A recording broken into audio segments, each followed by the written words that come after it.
The last words he said to me before I walked out were, "You're overreacting." That was after I'd shown him the photograph. His hand on her waist, lips brushing her ear, in a hotel lobby he swore he'd never been to. I didn't scream, I didn't cry, I just slid my wedding ring onto the table between us, watched it spin, and said, "You'll regret thinking I'm a woman who overreacts."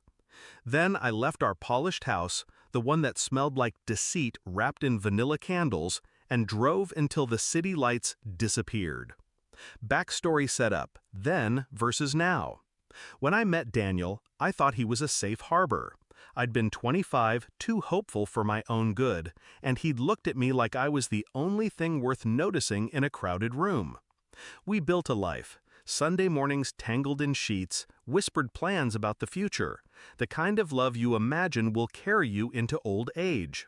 But that love aged faster than I did. It turned brittle, like old paper, ready to burn at the first spark. Discovery of betrayal. The first sign was his phone. Once left everywhere, now always face down. Passcode changed. Then came the business trips, the late nights, the shirts smelling faintly of perfume I didn't wear. I told myself not to imagine things. But then, the message. I'd been reaching for a charger on his desk when his screen lit up. One sentence burned itself into my brain. "I can still taste last night." My hands had gone cold. My pulse stayed steady. And in that moment, something inside me shifted. Shift in mindset, the plan. I didn't confront him, not yet, because fury without strategy is just noise, and I wanted silence. The kind that comes before an execution. For weeks I played my role, the loyal wife, the oblivious one. But behind closed doors, I copied every financial document, memorized every account number. I dug deeper, found the shell company he'd hidden, the apartment lease under another name. I contacted a lawyer, the kind who could dismantle a man's life in clean, legal steps. I even befriended the other woman online, without her knowing who I was. Information is a sharper weapon than rage, and I was collecting it like ammunition. The move, remote town, fresh start? When I finally filed for divorce, I didn't tell him where I was going. I sold my car, packed my life into 2 suitcases, and moved to a remote coastal town where the air smelled of salt and the nights were too quiet to lie to yourself in. I rented a small cottage near the cliffs. It was supposed to be a place to breathe again. But then, I noticed him. A man always watching from the cafe across the street. At first I thought it was paranoia, a leftover symptom of living with Daniel's lies. Until one night, I caught him taking photographs of my cottage. The discovery in the town. I followed him, down narrow streets, past the harbor, to a house that looked as forgotten as the people in it. Inside, through a cracked window, I saw my husband, Daniel, here, with the same woman from the photograph, laughing like the past months had been nothing but a game. It hit me then. He hadn't just cheated, he'd followed me.